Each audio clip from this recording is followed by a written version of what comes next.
Hello family, आप लोग सब कैसे हो? अच्छे होगे, स्वस्थ होगे, मस्त होगे।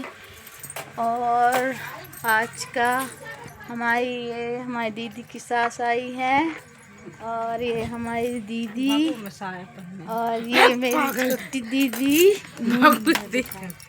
अरे सिर बोलती थी। और ये मेरी सी बड़ी बहन है, मतलब इसको छोटी दीदी बोलते हैं।